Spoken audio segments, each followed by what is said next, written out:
इन दोस्तों आज का जो सब्जेक्ट है वो है कुएं का मेंढक, फॉग इन द वेल, यानी कि कुएं के अंदर पूरा साम्राज्य।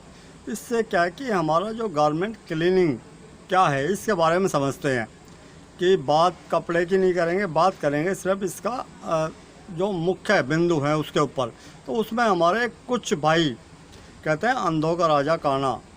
तो एक आँख खराब होना दुर्भाग्य कुछ भी हो सकता है, गलत नहीं होता, लेकिन एक आँख होने के बाद अहंकार होना, क्योंकि क्या कि कहते हैं ना कुएं के अंदर जो मेंढक जन्म लेता है तो वो समझता है पूरी सृष्टि इसी के अंदर है, उसको बाहर कुछ नहीं दिखाई देता। कि भरे पेट की बातें कहते हैं ना, जो भरे पेट पे भूखा पेट था उस टाइम जो स्ट्रगल की, सब कुछ अच्छा लगता था कि मैं ये करूँगा वो करूँगा, लेकिन जैसे जैसे पेट में रोटी पहुँचती गई और थोड़ा सा कण में आटा बचने लगा तो अहंकार जन्म ले लेता है। वहीं कुछ लोग ऊंचाइयों पे जाने के बाद भी नीचे वालों से संबंध नहीं तोड़ते, क्योंकि उनकी जो खून है उसके अंदर वो चीज़ है ही नहीं। ड्राई क्लीन यानी कपड़ा क्लीनिंग का जो काम होता है उसमें क्या है, ये एक लघु उद्योग है, बड़ा कितना भी हो जाए, लेकिन इसको लघु उद्योग इसलिए मानते हैं कि जो समुद्र की जो रह चुका समुद्र के अंदर वो कुएं में आके उसको लघु ही समझेगा, क्योंकि इस चीज़ को आप नकार नहीं सकते। तो उसमें क्या होता है कि जो भी हमारे जो ड्राई क्लीनर है उसमें क्या है कि 75% को तो ड्राई क्लीन और लॉन्ड्री की परिभाषा तक नहीं पता, और जो उन्होंने कर दिया सर्वश्रेष्ठ है, सोने पे सुहागा। तो ये जो चीज़ें होती हैं ना कि कब कितना काम आएगा, आज कितना है कल कितना है कुछ नहीं पता, सब ईश्वर के भरोसे चलता है। लेकिन अहंकार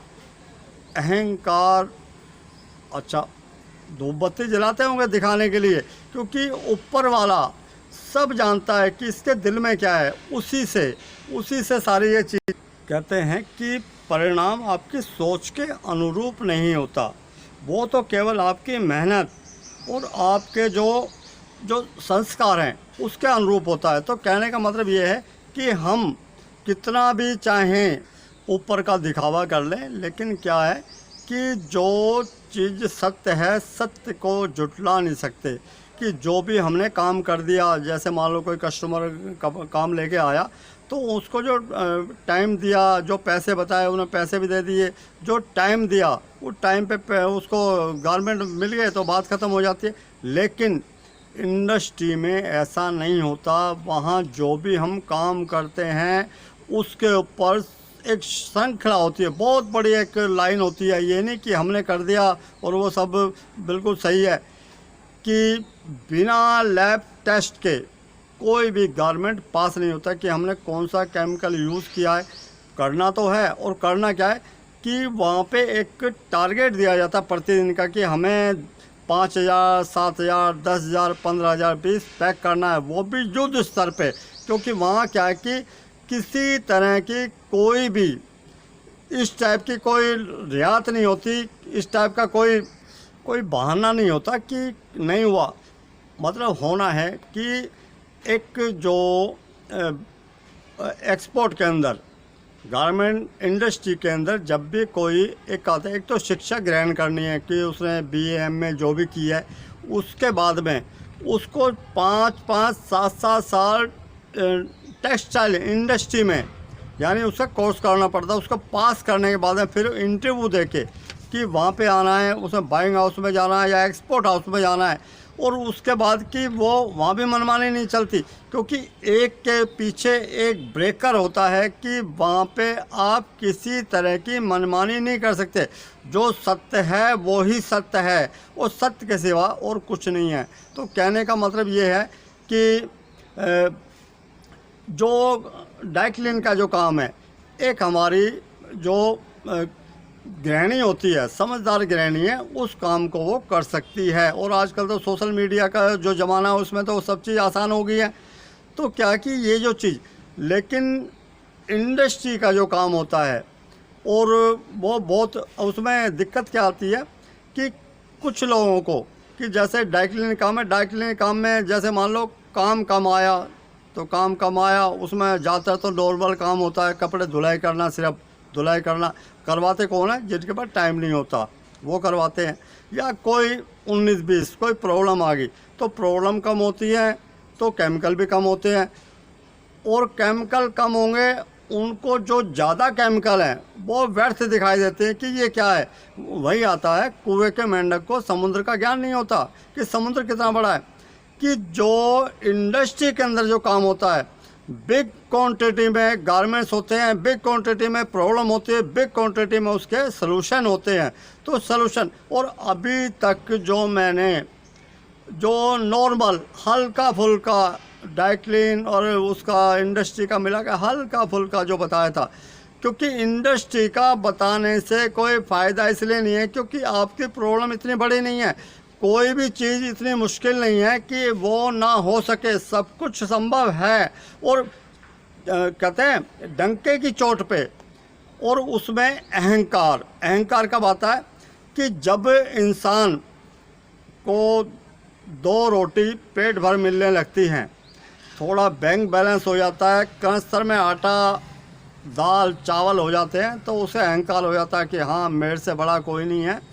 लेकिन अहंकार अच्छी चीज़ नहीं है। और ये जो चीज़ें होती हैं, क्योंकि कहते हुए थोड़ा अच्छा नहीं लगता, लेकिन सच्चाई को बोलने में गुरेज नहीं होना चाहिए। तो कहने का मतलब ये है कि एक अच्छा ड्राई क्लीनर अगर किसी एक्सपोर्ट गारमेंट्स में जाके एक्सपोर्टर यानी दाग निकालने वाला या हेल्पर का काम करेगा तो वहाँ पे उसको टाइम लगेगा सेट होने में। और वहीं पे किसी छोटी सी भी इंडस्ट्री का, गारमेंट इंडस्ट्री का जो कोई हेल्पर एक्सपोर्टर आके वो उस काम को 100% कर सकता है, बिल्कुल 100%। पता है क्या है कि आपके यहाँ तो वॉशिंग का मास्टर अलग है, प्रेसिंग वाला अलग है, और जो इंडस्ट्री के अंदर होते हैं, इंडस्ट्री में सारा काम देखने से ही आदमी समझ, क्योंकि जहाँ 10-10, 12-12 घंटे बल्क क्वांटिटी में युद्ध स्तर पे जो काम होता है कि वहाँ कुछ नहीं होता, मैं ना मेरा तेरा ना मेरा, कुछ नहीं, सिर्फ काम काम काम काम के सिवा और कुछ नहीं। तो वहाँ पे इतना इंसान रस जाता है, बस जाता है उस माहौल में, तो वो कहीं भी। और गारमेंट, जितने गारमेंट जो एक्सपोर्ट क्वालिटी के होते हैं, इतने हमारे जो आम जो हम पहनते हैं या हमारी शॉप पे दुकान पे आते हैं, डाइगलिन शॉप पे, वो नहीं आते, क्योंकि वहाँ कॉटन बेस और हाई फैशन लूरेक्स जरी, मतलब हाई फैशन गारमेंट नेट वगैरह तो सब कुछ आता है। लेकिन क्या है कि उसको 1 शॉट में क्लियर करना होता है, प्रॉब्लम कुछ भी हो।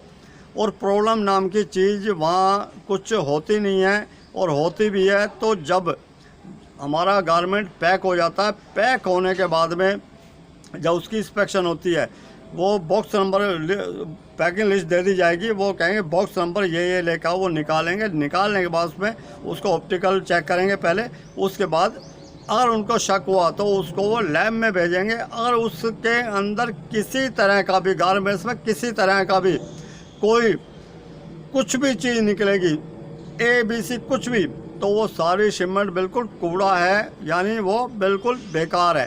तो ये जो चीज़ें हैं ये ऐसे नहीं आ जाती कि अहंकार, इस टाइप के जो अहंकारी लोग हैं, और उनसे, क्योंकि मैं पहली बात तो किसी वीडियो देखता नहीं हूँ, कल ही मैं वीडियो देख रहा था, और हकीकत में कि वो अपने सिर के ऊपर हाथ रख के ये सोचें कि मैंने ये काम कहाँ, ठीक है बहुत मेहनत की है, और अपने से बड़ा गुरु कोई होना भी नहीं चाहिए।